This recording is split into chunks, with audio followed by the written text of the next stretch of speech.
geefafkii baa badanaya waana meesha loogu talagalay in dadka dunuubta lagaga reebo oo deterrent waxa afka qalaad loo yiraahdo in lagu sameeyo marka xabsiyo badan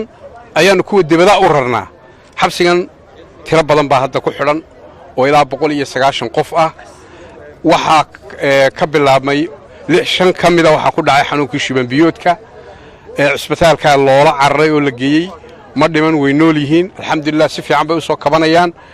madaxweynaha qaranka markii warbixintaas soo gaadhay wuxuu go'aansaday in xabsigan sidii xabsiga burco oo kale uu sameeyay wiigi hore in uu cafiyo dhammaan wixii aan u xidhnayn xaq binaadan madaxweynaha qaranku ma cafiyi karo xaq uma laha inuu cafiyo wixii xaq binaadan u xidhan hadduu cid dilay hadduu maal umadeed dhacay ma cafiyi karo wixii dunuub qaranka ka galay fudud oo loo dul qaadan karo